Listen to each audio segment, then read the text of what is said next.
A'udzu billahi minasyaitonir rajim. Bismillahirrahmanirrahim. Allahumma shalli wa sallim ala sayyidina Muhammad wa ala alihi wa sahbihi ajma'in. Allahumma 'allimna ma yanfa'una wanfa'na bima 'allamtana innaka antal alimul hakim. Walhamdulillahirabbil alamin. Sekarang kita bahas tentang pentingnya kita menjadi seorang yang ahlul Quran. Ahlul Quran itu artinya luas. Tidak dipastikan dan tidak bisa dimarginalkan, dibatasi dengan hafidz Quran saja. Menurut Buya ini ya. Meskipun hafidz Quran lebih layak untuk mendapatkan julukan ahlul Quran. Artinya hafidz Quran ya pasti tentu ahlul Quran gitu. Hafidz Quran tentu ahlul Quran gitu. Jelas kalau itu. Tapi kalau orang yang perjuangan Al-Quran, orang yang senang Al-Quran, orang yang membiayai orang Quran itu apa ahlul Quran, ini tidak ada kesepakatan tentunya. Karena tidak ada kepastian itu. Tapi kalau ahlul Quran atau hafal Quran itu sudah dipastikan ulama sepakat. Semuanya bila khilaf kan gitu. Cuma apakah selain hafidz Quran ini masuk ahlul Quran, ini yang jadi jadi khilaf gitu. Tidak ada kesepakatan secara pasti dan konkret ya. Tuh. Tapi insya Allah menurut Buya siapapun yang mendukung, memperjuangkan, memelihara, menghidupkan dan memberikan pengorbanan yang dia bisa berikan untuk kelestarian Al-Quran itu termasuk ahlul Quran. Itu kita lebih luasnya. Tapi lebih aman kita sebagai santri anak muda harus masuk dalam wilayah hafizul Quran. Gitu. Hadisnya banyak sekali. Dan Al-Quran itu afdholul kalam. Ittifaq ulama bila khilaf. Sebaik-baik kalam, ucapan, tulisan itu Al-Quran. Kenapa? Karena Al-Quran itu kalamullah. Selain Al-Quran itu kalamul makhluk. Paham? Maka Al-Quran itu sudah jelas afdholul kalam wa afdholul qaul pasti. Ya, jelas itu. Afdholul kitab juga. Dan seterusnya. Sudah jelas itu. Bila khilaf itu. Maka ulama ada yang mengatakan afdholul wirid Al-Quran. Karena itu adalah Allah langsung. Kalamullah, firman Allah. Sekarang ini keutamaan kenapa kita harus menjadi ahlul Quran? Karena kita mengharapkan ridho Allah. Kita ingin diakui sebagai hamba pilihannya. Dan Rasulullah bersabda, sudah jelas itu, ma'ruf banyak dalam kitab-kitab sunan, kitab-kitab hadis induk mengatakan bahwasannya Rasulullah bersabda, innalillahi ahlina minan nas. Allah itu punya ahli dari manusia. Ahli itu apa maksudnya? Kan gitu. Sahabat sudah paham, tapi nanti kita terangkan. Faqala ya Rasulullah, manhum, siapa itu Rasulullah? Ahlinya Gusti siapa? Siapa itu? Keluarganya Gusti Allah. Kata Allah, hum ahlul Quran, ahlullahi wa khassatuh. Ahlul Quran itu ahlinya Allah. Apa ahlinya Allah itu? Keluarganya Allah. Wa khassatuh, dan orang-orang spesialnya Allah. Dalam Ibnu Majah, Sunan Ibnu Majah ditahqiq oleh Syekh Muhammad Fuad Abdul Baqi itu mengatakan dimaksud dengan khossat itu apa? Auliya'uh. Jadi orang yang ahli Quran itu adalah walinya Gusti Allah. Gitu. Orang ahli Quran doanya mustajab bila khilaf. Doanya mustajab. Dan dia itu adalah keluarganya Allah. Kenapa? Dalam Al-Quran Allah berfirman gimana? Inna nahnu nazzalna dzikra wa inna lahu lahafizun. Kami turunkan Al-Quran dan kami yang menjaganya. Di situ tidak menggunakan ini, tapi inna.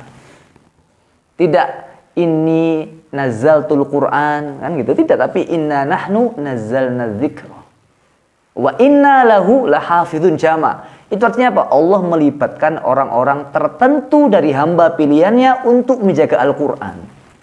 Menjaga Al-Quran itu dari mana? Bagaimana? Nah, salah satunya dengan hafalan. Bisa dibayangkan kalau tidak ada orang hafal Quran, apa terjadi? Berapa banyak mushaf Al-Quran akan dipalsukan. Dan dia tidak bisa mengetahuinya. Karena ada hufaz Al-Quran tidak pernah berhasil upaya untuk memalsukan Quran dari segi tulisannya. Karena masih ada yang hafidz Quran. Itu. Jadi meskipun hafidz Quran dalam menjaga hafalannya juga membaca dan melihat Al-Quran. Begitu deh. Dalam pentafsir Al-Quran itu kalau di Baitul Quran Jakarta itu ada 10 orang. Satu Quran dibaca 10 orang, setelah 10 orang dibaca lagi. Satu hari 3 juz minimal. Itu sudah pekerjaannya, itu PNS juga. Kok sekarang juga dibuka barusan ini. Karena belum lulus ya, nggak saya share itu. Sekarang dibutuhkan yang hafal Quran untuk menjadi lajnah pentaskhah itu. Sekarang ini. Baru beberapa hari kemarin tidak sekarang baru yang lulus, syaratnya harus S1 hafal Quran. Itu ada. Sekarang itu hafal Quran sudah bisa PNS hanya dengan hafal Quran saja. Tapi harus S1, Suludin yang berhubungan dengan itulah. Tapi yang dipentingkan adalah menjadi lajnah pentaskhah itu.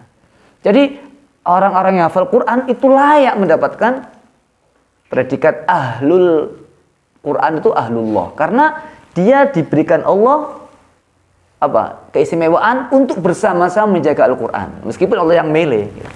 Maka dia bagian partner kan gitu. Maka inna nahnu menjaga Al-Quran itu dengan ada yang menghafalnya dan ada yang menulisnya, ada yang mengkaji isinya dan seterusnya. Tapi di sini lebih ittifaq hafal. Jadi jangan mengatakan ada orang lain sekarang nggak penting hafal. Terus ada MP3 lah. Kalau yang MP3-nya rusak, orang yang meninggal siapa yang meneruskan? Baca Quran misalkan, kita jaga, kita museumkan, kita laminating. Kalau kebakaran, coba, ya kan? File kalau rusak. Nah, jadi banyak orang seperti itu ada, orang Islam sendiri. Ada begitu itu nggak penting. Kalau kamu hafal sama nilaimu dengan nilai MP3 nggak bisa sama. Rasulullah dalam hadis At-Tirmidzi, dalam hadis yang lain beberapa sunan nanti bisa dicek. Rasulullah itu ketika mengutus rombongan itu banyak itu mau mengutus rombongan zu'adat, ada banyak orang. Fastaqra'ahum. Nabi itu ngetes untuk menjadi pemimpin itu siapa? Pemimpin gampang, semua justru baca Quran. Ngetes Qurannya. Lalu kemudian diajukan ahdatsum sinnan, ada yang lebih muda umurnya, yang masih muda. Ini Nabi hafal Quran, Mama Quran, iya, ma'i Quran, saya hafal ini, wa hafidhu al-Baqarah, saya hafal al-Baqarah, ma'aka Baqarah, na'am al-Baqarah, anta amiruhum, kamu jadi pemimpin mereka. Loh gitu deh. Jadi Rasul sendiri tuh mengutamakan orang yang hafal Quran. Ya kok ada orang sekarang itu gak penting, Quran yang penting bisa memahami isinya, mengamalkannya. Ini orang-orang yang pemikirannya sudah, ya mudah-mudahan Allah berhidayah. Gitu. Dalam sebuah, coba ini yang sudah jelas mutawatir juga. Yang kita tahu sendiri apa? Ketika Rasulullah SAW menguburkan syuhada Uhud, siapa yang didahulukan masuk? Orang hafal Quran. Yang hafal Quran duluan. Begitu, Rek. Yang hafal Quran. Yang hafal Quran. Jadi orang hafal Quran itu mempunyai keistimewaan yang lebih dari yang lainnya. Sudah jelas itu. Dan bagi orang yang menginginkan kemuliaan di hadapan Allah, jalan yang pasti tidak akan pernah meleset adalah menghafalkan Al-Quran. Nggak penting hafal, yang penting baca. Atau sudah banyak mushaf sekarang. Yang penting kan pahalanya juga banyak. Iya, tapi hafal juga penting. Kenyataannya orang yang pandai bahasa Arab, hafal nahwu shorof alfiyah, belum tentu benar kalau membaca Al-Quran. Coba. Guru bahasa Arab pun belum tentu benar. Itu sudah bukti, saya tahu sendiri. Coba. Panjang pendek. Karena tulisan Quran itu beda dengan tulisan bahasa Arab yang lainnya. As-sholawata, as-sholah, ulu abab, uluan gitu. Ulaika kan tulisan begitu. Tulisannya itu macam-macam. Wadra'u anhal azab itu wadra'u anhal azab itu enggak. Yatafayya'u zilaluhu itu bacanya yatafayya'u zilaluhu. Jadi itu beda-beda tulisannya. Kalau orang enggak hafal Quran itu enggak titen, tidak ingat gitu. Wong yang hafal aja bisa lupa, apalagi enggak hafal. Apalagi Quran itu tulisannya itu enggak selalu sama model bacaan dan kaidah rasamnya. Jadi hafal Quran itu mutlak diperlukan. Bahkan untuk membaca Al-Quran itu kalau orang enggak hafal Quran itu mengkhawatirkan, Rek. Nah, kenyataannya begitu, survei ini, kenyataan ini. Tidak usah pakai lama. Kalau orang nggak penting hafal Quran, Masya Allah, ini otaknya bagaimana? Ya kan? Ya mudah-mudahan Allah kasih hidayah aja. Gitu. Maka, dan sekarang coba survei saja, survei kenyataan coba. Siapapun dia lah. Ya kita kita jangan sampai berdakwah dengan cara menginjak orang lain ya. Kemudian kita juga menghina orang, tidak. Tapi kita lihat sekarang ini adalah video ini dibuat, pengkajian ini dibuat, ini materi ini disampaikan tujuannya supaya kalian betul-betul tamassuk bil urwatil wuthqa gitu. Pegangan dengan tali yang kuat. Kita harus memperjuangkan, menjaga, melestarikan, berkorban dan berjuang untuk Al-Qur'an gitu. Ya untuk Allah, karena Allah tapi dengan melalui jalur ini. Dan sudah pasti itu jaminannya Allah. Kalau nggak ada yang perjuangkan siapa? Nah, kalau nggak hafal Quran itu siapa? Sekarang survei saja, siapapun dia. Berapa persen orang yang tidak hafal Quran lalu dia itu membaca Al-Quran 30 juz di hadapan gurunya? Ayo, 30 juz membaca Quran di hadapan gurunya itu. Dan guru yang di bidangnya, siapa berapa persen? Jarang sekali. Survei saya sangat jarang, hampir nggak ada 10%. Rata-rata kita ngaji Quran, pokoknya habis ngaji Quran, TPQ ganti guru, SMP sudah nggak ngaji lagi. Kalau SMP ngaji paling satu pertemuan, satu halaman sudah bagus, Rek. Satu halaman, satu pertemuan dengan tartil sudah bagus, itu jarang. Karena yang ngaji banyak. Gurunya sedikit, waktunya terbatas, sehingga paling satu santri 3 ayat suruh baca gantian. 1 jam selesai, Allahumma rahamna bil Quran, selesai pulang. Belum khatam, sudah aliyah, kuliah, nikah, nggak selesai sudah. Meskipun santri. Kalau kita lihat satu hafidz Quran ya beda lagi. Santri yang mondok di tahfidz pun belum tentu dia bisa menyelesaikan ngaji Quran bin nazar 30 juz di depan ustadznya. Meskipun dia dapat tahfidz ya. Kalau tahfidz kan konsentrasinya store, kalau nggak hafal ya nggak di store kan gitu. Nah, maka kita harus hafal Quran. Yang sudah hafal saja, yang sudah disetorkan kepada guru itu masih bisa salah. Apalagi yang nggak sama sekali. Dan itu dianggap enteng, remeh, biasa, sederhana, tidak ngefek apa-apa bagi sebagian orang. Karena tidak menghasilkan, nggak pengaruh sama uang kan itu. Salah pun nggak dikurangi gajinya, itu kan pahala dari Gusti Allah, penting Allah dimaafkan, selesai gitu. Tidak dibuat hal yang besar gitu. Padahal salah itu fatal itu. Kalau sampai saat dibiarkan dengan Quran akan menjadi kacau, Rek. Dia nggak beraturan. Di tempat ini berbeda, tempat itu berbeda. Nah, kita harus menjaga keaslian, kemurnian, keautentikannya dari segi tulisannya, bacaannya, pelafatannya, dan irama intonasinya. Ada tilawah itu namanya. Bismillahirrahmanirrahim. Ya gak salah, tapi kan iramanya nggak bisa. Nah, ini harus distasmekkan ini. Iya, harus distorkan ke gurunya. Oh, Ustadz sekarang pakai earphone HP, ada Quran otomatis pegang langsung bunyi sendiri. Iya, tapi bacaanmu itu kamu merasa baik padahal tidak baik. Untuk ngetes itu gampang, nggak usah Quran, karaoke aja. Kamu dengarkan musik yang kamu cintai, kamu tirukan, seakan-akan sudah sama. Orang lain mendengarkan sakit telinga dia. Apalagi Quran yang ada ainnya, qafnya dan seterusnya itu. Dia bisa ain bisa, tapi ketika digabungkan huruf yang lain dia nggak bisa. Maka harus ada yang hafal Quran untuk menjaga kemurnian Al-Quran. Niatkan kita, wakafkan diri kita untuk mendapatkan ridho Allah Subhanahu wa taala lewat jalur menjaga Al-Quran sehingga kita layak untuk mendapatkan gelar Ahlul Quran, Ahlullah wa khassatuh. Jangan ikut-ikutan orang-orang yang mengatakan yang penting itu mengamalkan isinya. Yang penting itu kita itu sesuai dengan Al-Quran jalurnya, paham maknanya. Kalau ini dibiarkan terjemah menguasai, lama-lama nggak ada orang hafal Quran, hafalkan terjemahnya. Ini malah kacau lagi. Survei membuktikan orang itu hanya dengan baca Quran, meskipun tidak paham maknanya. Survei lo ini ya, udah nggak usah pakai teori, ini pakai kenyataan aja. Teori banyak kalau masalah ini juga. Orang baca Quran nggak paham maknanya, memang nggak bagus. Nggak bagusnya apa? Daripada yang paham maknanya. Oh, iya, kalau dibandingkan dengan yang paham maknanya, iya. Tapi membaca Al-Quran meskipun tidak paham maknanya, secara kenyataan dirasakan sendiri, itu pengaruhnya langsung di hati. Nggak pakai nanti. Ayo baca Quran yang serius, yang tartil, yang khusyuk, yang khudur. Hati itu langsung tenang, bahagia, damai. Langsung nggak pakai nanti. Survei itu. Terus nggak pakai teori. Teorinya teori ini, ngaji ini. Nah, gitu. Ya teorinya banyak sama hadisnya itu. Likuli harfin hasanah. Kan begitu. Dalam Imam Ghazali menurutkan bighairi fahim atau dengan faham pahalanya sama. Jadi kalau satu haraf itu 10 kebaikan itu yang nggak paham maknanya. Kalau paham maknanya melebihi mudha'afah. Ya harus diingat itu. Ya. Jadi yang nggak khudur itu satu. Kenyataannya yang kedua itu apa? Buktinya apa? Berapa banyak orang itu membaca Al-Waqiah, kepingin kasih Allah rezeki. Meskipun nggak paham maknanya, rezeki datang. Ayo baca terjemahnya, datang apa enggak? Belum ada yang buktikan. Belum ada yang buktikan itu. Sudah survei itu. Orang baca ayat kursi ya, takut setan hantu. Yang ruqyah belum tentu hafal maknanya itu. Tapi jinnya ya keluar juga. Kenyataannya begitu. Quran tuh hebatnya di situ. Jadi nggak usah sok-sok. Wah nggak penting tak artinya itu, orang nggak mengalami rasanya itu. Hanya teori, dengarkan radio-radio yang nggak jelas itu. Oh, saya kira belum selesai dengerin radionya sudah dimatikan. Gitu. Maka kalau dengarkan harus sampai selesai. Ayo ya, dengarkan deh.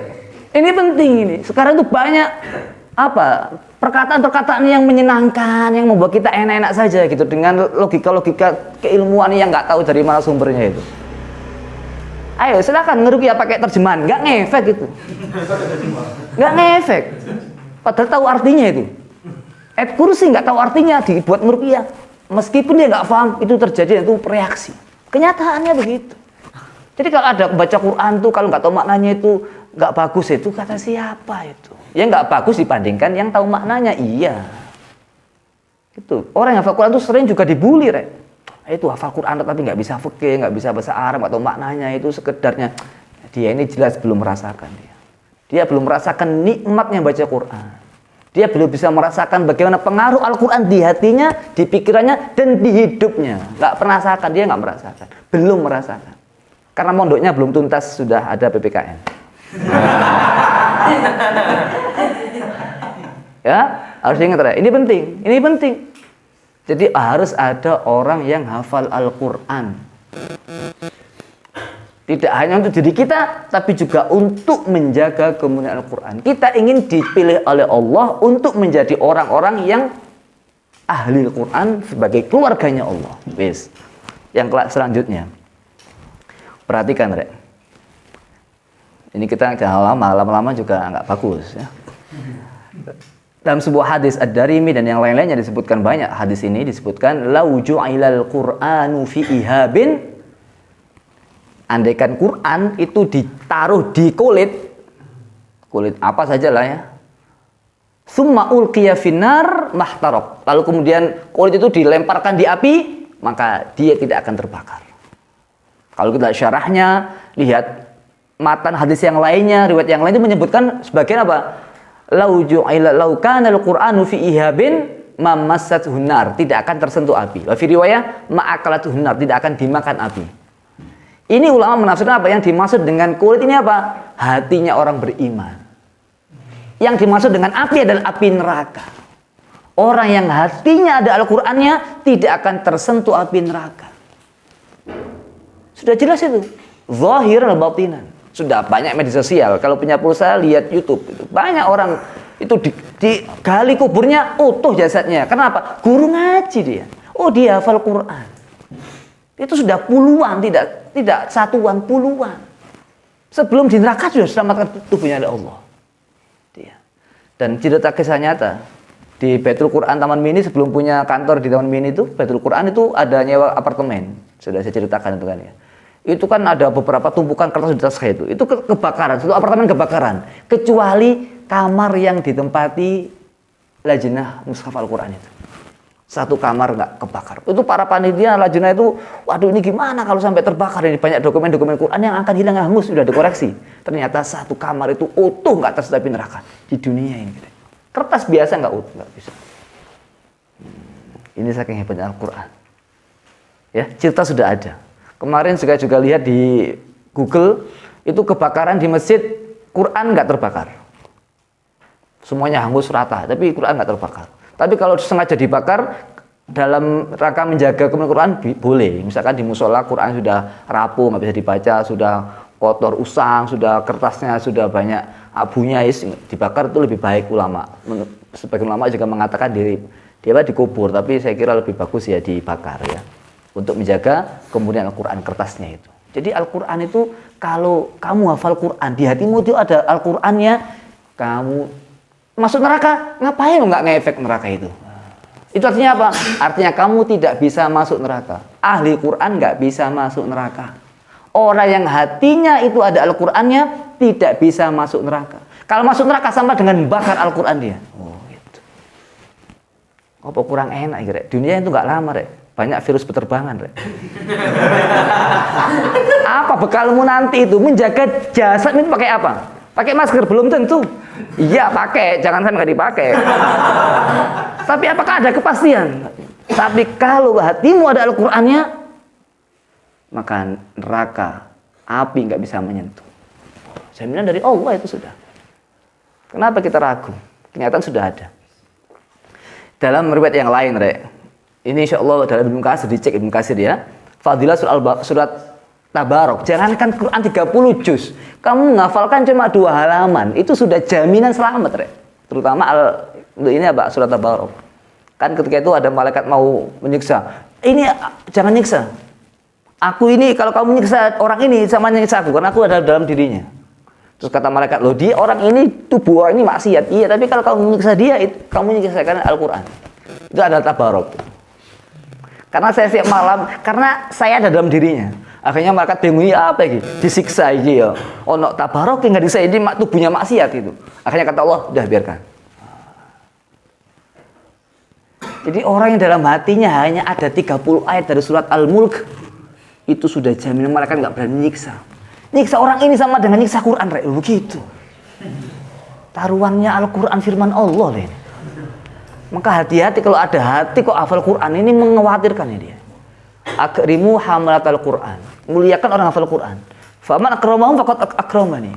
Muliakan mereka, muliakan saya, kata Allah. Ngono ya. Selanjutnya ini hadis sahih ya dalam kitab Sunan At-Tirmidzi. Sunan At-Tirmidzi. Tapi sebelum itu saya kasih mukadimah dulu. Mulai sekarang tidak ada batasan, larangan, halangan, hambatan, alasan apapun juga menghalangi orang untuk hafal Quran. Tidak ada. Berapapun usiamu hafal Quran. 60 tahun hafal Quran malah bagus tuh. Nggak capek-capek sampai 30 juz kan sudah selamat.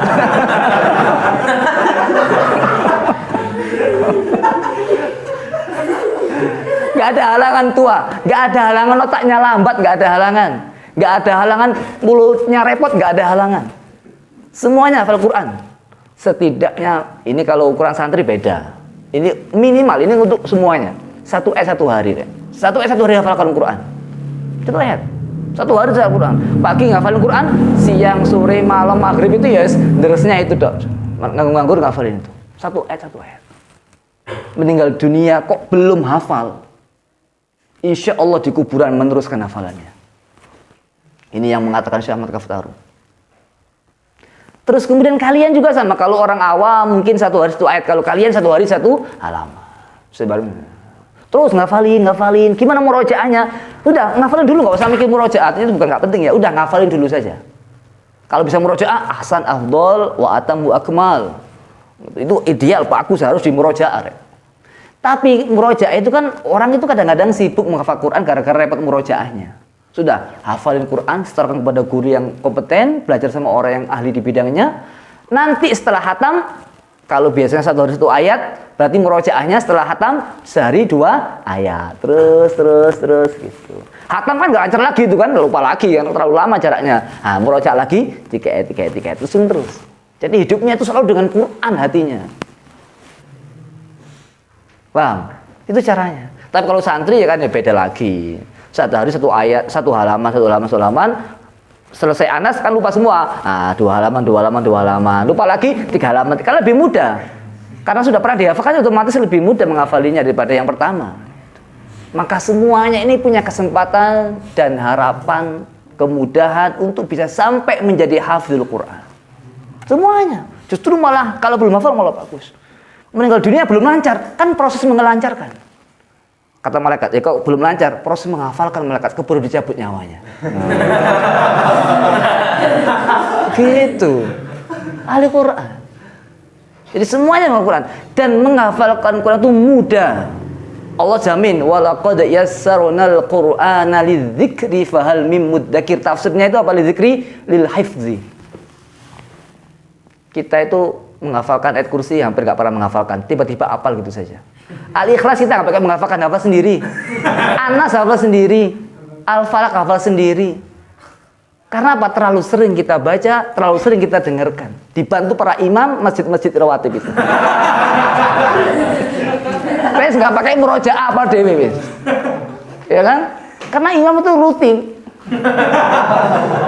Ya kan? Hafal sendiri. Mudah dihafalkan. Makanya dalam Al-Quran itu ada ayat mutasyabihat supaya orang itu mikir. Kalau nggak mikir bisa sampai tempatnya tanpa mikir itu. Kalau Fatihah itu kan nggak ada mutasyabihatnya itu Al-Fatihah itu. Sehingga orang baca Fatihah itu walau boleh nggak terasa. Tadi ngomong apa walau boleh gitu aja. Iya atau tidak? Karena tidak ada mutasyabihatnya di situ. Mutasyabihatnya sangat rendah lah. Kalaupun ada sangat rendah, hanya Ar-Rahman Ar-Rahim itu aja. Itu pun sama dengan surah Al-Hasyr yang War-Rahman Ar-Rahim ila akhir itu. Jadi semakin banyak mutasyabih itu menurut Buya ini ya, itu mengunci otak kita supaya mikir dia. Kayak wa yaquluna mata hadzal wa'du in kuntum shadiqin. Itu ada Yasin, ada Tabarok. Kalau enggak konsentrasi baca Yasin dan Tabarok itu baca Tabarok keliru Yasin, baca Yasin keliru Tabarok. Karena sama. Sulatun minal awwalin wa sulatun minal akhirin dan wa qalun minal akhirin itu juga sama. Dan juga inna rabbaka lahuwal azizur rahim juga sama, itu mirip-mirip lagi. Dan banyak yang lain. Wallahu ala kulli syai'in qadir, innallaha ala kulli syai'in qadir dan seterusnya itu. Itu semuanya mengunci otak kita supaya kita itu tidak liar, supaya nak mikir, karena terlalu mudah Quran sehingga otomatis bibir itu. Quran itu standarnya 2 kalau menurut Buya ini. Tidak hanya otak. Justru kalau Buya sholat ya, kok lupa, itu yang dibuat standar bukan ini, tapi lesan. Lesannya kemana tak ikuti gitu aja, itu benar. Justru kalau ikut otak malah salah kalau Buya ini ya. Jadi kan tuh butuh sering membaca. Lesannya kalau sudah sering kayak Fatihah itu nggak pakai pikir. Ayo coba tes aja. Baca Fatihah sambil main game, nyampe itu. Nyampe itu ya. Karena terlalu sering dibaca. Lesan justru kalau mikir malah salah. Buktinya apa? Kalau tak semek Fatihah serius malah lupa itu. Ayo. Ar-Rahmanir Rahim. Iya kan abud kan? Karena mikir dia. Kalau mikir malah salah. Ya itu. Jadi Quran itu butuh keseringan apa? Terlalu sering dibaca itu otomatis dia. Lesan ini luar biasa. Dia itu otomatis gerak sendiri. Maka lesanmu itu harus dibiasakan yang bagus supaya biasa bagus mengucapnya. Kalau sudah biasa nggak bagus itu otomatis jelek, itu luar biasa itu. Fatal akibatnya. Maka harus dididik, dibiasakan yang bagus. Oleh karena itu Quran itu mudah. Jadi jangan dipersulit. Ini Ustaz kok ngafalin kok repot ya. Justru repot itu membuat kami itu semakin mendalami, menghayati, mencintai Quran. Semakin sering dibaca, disebutkan semakin cinta. Kenyataan itu. Weting tresno jalaran saka kulino. Cinta itu tumbuh karena sering ketemu, bertemu. Liqa'un wa salamun summa wa'dun wa wa'idun wa ila akhirih itu. Itu. Jadi semakin sering ketemu, semakin membekas di hati. Oh. Jangan semakin benci keliru, itu ada setannya berarti. Ada penghambatnya. Ya? Jadi semuanya harus hafalin Quran. Jangan khawatir. Nah, bagaimana kalau lupa? Nah, perhatikan, perhatikan. Hadis yang dalam kitab Irsyadul Ibad, dalam kitab I'anatu Thalibin, Syekh Ali Malibari, dalam kitab yang lain ya, itu ngafalin Quran itu dosa besar kalau lupa. Kalau lupa dosa besar. Ya. Dan ini menurut Syekh Abdul Al-Harori, yang menyampaikan juga Kiai Abdul Fakih Langitan. Ada di YouTube banyak, tinggal klarifikasi aja. Kalau dia ngomong nanti dikira sesat ya. Kalau ya Fakih kan insyaallah siapa yang berani menyesatkan beliau? Syekh Abdul Fakih Langitan itu ceramahnya mengatakan apa? Syekh Abdul Al-Harori mengatakan bahwasanya hadis atau pendapat yang mengatakan hafal Quran lupa dosa besar itu tidak bisa diterima dan tidak bisa dilakukan dan tidak bisa dipraktekkan dan tidak masuk akal. Nggak bisa. Karena apa? Karena satu, hadis yang dipakai itu dhaif. Riwayat At-Tirmidzi. Dalilnya apa? Panjang. Uridat alayya ujur ummati ila akhirih ya. Falam ara dzamban a'zama min suratin minal Qur'an au ayatin, satu ayat atau satu surat dikasih Allah. Utiha rajulun, dikasih Allah pada laki-laki, summa nasi, lalu dia lupa. Itu saya paling besar. Falam ara dzamban a'zama. Saya nggak lihat dosa yang lebih besar daripada Allah ngasih satu surat atau satu ayat kepada laki-laki lalu dia melupakannya. Hadis ini dhaif, ada masalah di situ, At-Tirmidzi. Jadi nggak bisa dibuat hujah dalam mazhab Syafi'iyah. Andaikan ini dianggap sahih, maka kalimat nasia itu artinya bukan lupa tapi meninggalkan isinya. Ya pastilah. Allah nyuruh sholat nggak sholat, Allah nyuruh puasa nggak puasa, yang meskipun nggak usah hafal Quran. Karena yang kedua hadis Abu Dawud mengatakan apa? Ini bukan hafal Quran, ingat, ini bukan hafal Quran ya hadisnya. Banyak orang salah paham. Ma min imri'in yaqra'ul Quran yansahu. Tidaklah orang itu membaca Al-Quran, bukan hafal Quran, membaca lagi. Membaca Al-Quran yansahu, dia lupa. Illa laqiyallahu azza wa jalla yaumal qiyamati ajzam. Kecuali dia ketemu Allah dalam keadaan ajzam ini artinya itu bukan penyakit baros kulit, tapi saqtul asnan, giginya ompong. Kalau dalam syarahnya Sunan Abu Dawud itu. Jadi hadis ini juga nggak bisa dibuat pegangan karena ini bukan hafidz Quran tapi membaca Al-Quran. Ini pun hadisnya munqati sanadnya, dhaif juga sanadnya. Dan kalimat nasiya ini bukan lupa, membaca kok lupa, tapi meninggalkan. Wa aqimus sholata wa atuz zakata, nggak sholat. Nah, jelas ya pasti neraka, nggak usah maca Quran itu carane. Artinya tidak harus orang baca Quran masuk neraka dulu gitu, nggak baca Quran pun masuk neraka gitu. Yang kedua ada hadis juga yang lain. Wa ma min rajulin ta'allamal Qur'an, tidaklah orang itu belajar Al-Qur'an, ta'allama bukan hafidho. Tsumma nasiyahu, lalu dia itu lupa. Illa laqiyallaha ta'ala yaumil qiyamah ajzam. Ketemu Allah dalam keadaan ajzam, jadi giginya enggak ada.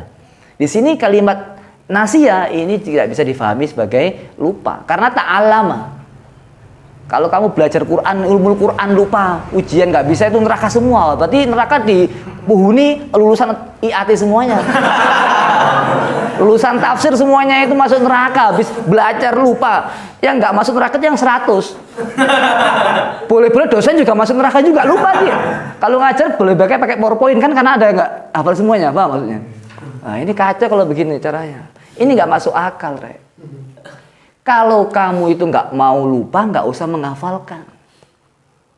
Dan kalau ini difahami secara tekstual, tidak mungkin juri perlombaan MTQ tingkat nasional, internasional, jurinya pun baca Al-Quran. Jurinya loh buka Al-Quran itu.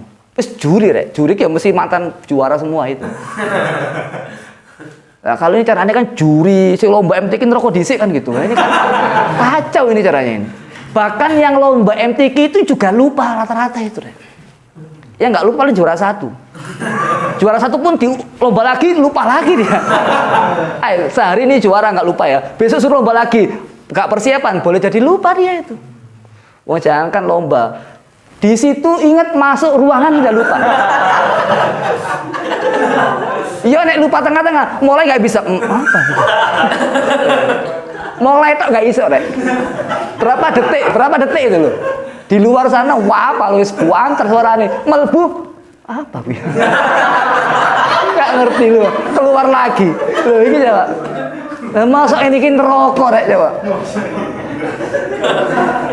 Ya ngafalinnya aja semalam, sore, pagi sebelum subuh, pas subuh jam 6, masuk ruangan lupa langsung semua. Lu masuk ini kin rokok coba. Ini kan nggak masuk akal, nggak masuk akal ini. Orang itu kalau menghafalkan ya mesti lupa. Dan jangankan itu deh. Oke lah kita nggak usah main logika, itu logika Ustadz itu pandai bicara. Oke nggak usah bicara sekarang. Kita pakai hadis saja sekarang. Kalau kamu tetap berkeyakinan begitu banyak istighfar, gimana? Dalam sebuah hadis riwayat Ahmad, hadis riwayat Musnad Ahmad ini ya, dan hadis yang lain juga banyak riwayatnya. Saya sudah cek itu. Tidak hanya dalam Musnad Ahmad, Musnad yang juga ada dalam kitab Sunan dan seterusnya. Rasulullah itu sami'a rajulan yaqra'ul Qur'an. Nabi itu mendengar orang baca Quran. Setelah mendengar apa? Nabi bersabda apa? Rahimahullahu. Allah memberikan rahmat dia. Kenapa? Laqad dzakkarani ayatan kuntu unsituha. Karena dia itu mengingatkan saya pada ayat yang saya lupa. Loh ngono rek. Ada laki-laki baca Quran, Nabi dengarkan, rahimahullah, alhamdulillah, semoga Allah merahmati dia. Karena apa? Dia mengingatkanku pada ayat yang aku lupa. Loh ngono rek. Kalimatnya bukan nasi tuha tapi unsi tuha, saya dilupakan. Lupa itu dari Allah, bukan dari dirimu. Makanya ada hadis apa? Ini hadis Sahih Muslim, Sahih Muslim nih yang suka orang yang taunya hanya Bukhari Muslim ya ini biasanya kan gitu.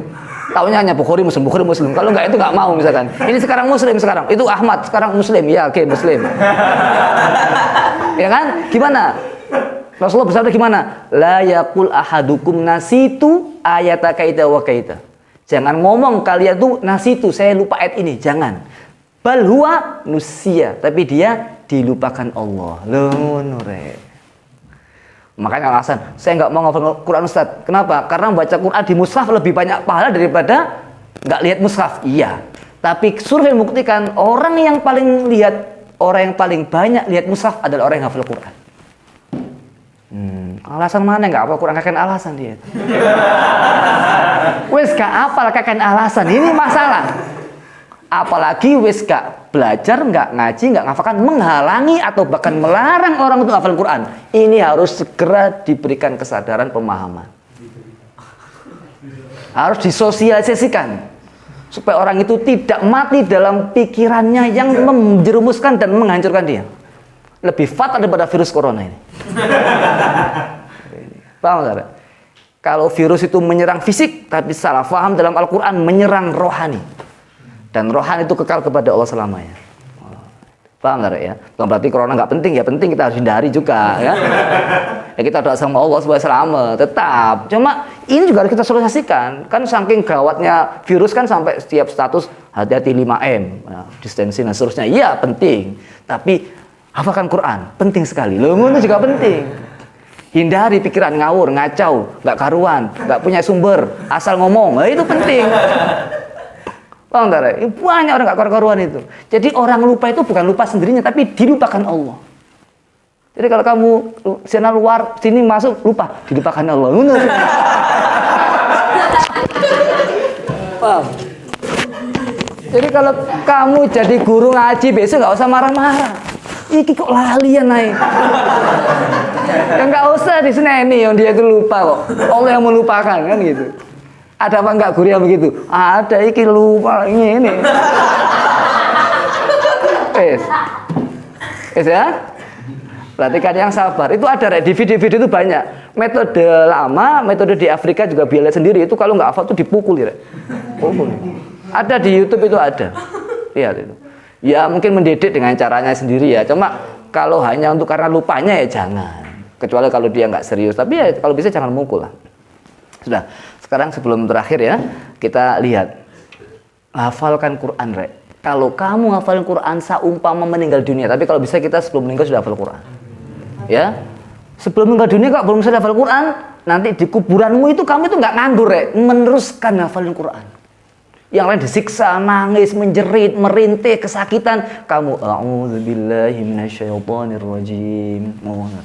Ngafalin Quran. Dalilnya apa? Nah, perhatikan. Itu yang beliau Syekh Haftar. Sekarang hadis sahih At-Tirmidzi. Hadis ini, ini hadis. Ada juga di internet nanti ada. Di Mekah itu ada apa pembersih apa orang-orang Pakistan apa ya. Itu ini orangnya Pakistan kalau nggak salah. Dia itu petugas di masjid. Dia itu ketika itu membersihkan kuburan kan di Mekah itu ada kuburan untuk umum ya, jamaah haji yang meninggal di kuburan di situ. Itu kalau sudah berapa tahun digeduk diganti orang. Dia harus direlokasi apa? Bukan relokasi, diregenerasi lah. Artinya ganti mayat gitu. Kan dianggap sudah menjadi tulang. Jadi ditambahi lagi, digeduk lagi. Nah itu ada orang waktu dia di kuburan itu mendengar orang baca Yasin. Didengarkan mana tak ada orang kok baca Yasin. Ternyata di kuburan itu baca Yasin. Dalam kuburan. Ada cerita telusuri di Google apa di mana itu biar pelan baca di situ. Dia baca Yasin, ternyata telusuri kuburan siapa? Ternyata kuburan pekerja di Madinah, dia orang Pakistan kalau nggak salah. Dan dia itu setiap hari baca Yasin. Sehingga di kuburan pun dia baca Yasin. Dan ini sama dengan hadis sahih, maratu biqabri Musa wa huwa yusalli fi qabrihi. Saya lewat di kubur Musa dan beliau salat dalam kuburnya Rasulullah dalam ketika Isra Mi'raj itu. Nah, jadi di kuburan itu jangan dikira menang toh, enggak deh, ya ngaji Quran, ya sholat, ya baca Wirdul Latif, Fathul Atas, semua deh. Yang jelas nggak masak, nggak ada masak. Mau dikira masak enggak? Nggak ada masak, nggak usah mikir masak ya, mikir wiritan. Kenyataan. Dalam hadis At-Tirmidzi disebutkan gimana, Rek? Ya, An Ibnu Abbas qol daraba ba'du ashabin Nabi sallallahu alaihi wasallam khiba'ahu ala qabr. Sebagian sahabat Nabi itu membuat kemah di atas kuburan. Wa huwa la yahsibu annahu qabr. Dia enggak ngerti kalau itu kuburan. Enggak ngerti kalau itu kuburan. Fa idza fihi insanun, dan ternyata dalam kuburan itu ada laki-laki orang yaqra'u surata tabarakalladzi biyadihil mulk. Jadi pas mau kemah murmur di bawahnya ada orang baca surat Tabarok. Kaget dia. Hatta khotamah sampai akhir dari mulai Tabarok sampai akhir. Fama ya'tikum bima imma'in sampai gitu. Dan mulai Tabarok didengarkan. Lalu laki-laki ini fa'atan Nabi sallallahu alaihi wasallam. Faqala ya Rasulullah, cerita, inni darabtu khiba'i ala qabrin wa ana ila akhirih. Apa kata Rasulullah? Oh iya, yal mani'atu yal munjiyatu tunjihi min azabil qabr. Oh iya, surat Tabarok itu adalah menyelamatkan orang yang baca dari azab kubur. Jadi Nabi itu enggak, itu hantu enggak. Itu orang itu diselamatkan oleh azab kubur sehingga dia membaca Tabarok. Kalau di dunia hatimu kepada Allah, zikir, wirid, baca Quran, di kuburan pun begitu. Maka jangan sampai sia-siakan. Ngomong di pondok kita latih diri kita itu untuk kepada Allah, fokus. Belajar ngaji, wiridan, baca Quran. Subhanallah, dunia itu seakan-akan surga. Dan surga kelak di akhirat sesungguhnya. Jangan kok malah pondok ini seperti neraka, Bu. Ini pondok itu neraka, iya, nerakanya setan. Setan di sini nggak kuat karena neraka di sini panas. Di sini adalah surganya para malaikat. Surganya ahli surga sebelum ia masuk ke surga betulan. Loh begitu, Re. Makanya kalau kita ngaji kan ngantuk, biasa itu. Kalau wiridan ngantuk itu karena kenikmatannya itu nggak bisa ditahan dia. Kenikmatan, ketenangan, kesejukan ya, semilirnya udara ngantuk itu nggak bertahan dia, nggak kuat ya, serak nggak kuat ya. Mana ada orang subek ngantuk? Nggak ada. Ngantuk itu hanya milik orang-orang yang tenang hatinya. Paham, Rek? Nah, tapi kalau keterusan itu juga perlu dikaji. Ya? Nah, itu. Jadi hafalkan Quran. Hafalkan Quran, lupa itu wajar karena itu manusia. Jadilah pejuang-pejuang yang mempertahankan Al-Quran sehingga dipilih Allah menjadi keluarganya Allah, khassatuh, kekasih-kekasih Allah dan orang-orang pilihannya Allah. Para pemuda sedang beramai-ramai sendau gurau yang main-main, menghabiskan waktu berjam-jam duduk bermain ngomong nggak karuan. Ketika malam hari sampai nggak tahu waktu, kalian di sini membaca Al-Quran. Subhanallah, itu pilihan dari Allah. Itu nggak mudah. Itu orang-orang tertentu, orang-orang spesial yang dipilih Allah untuk menjadi penghuni surga tempat kenikmatan. Wallahu a'lam bishawab.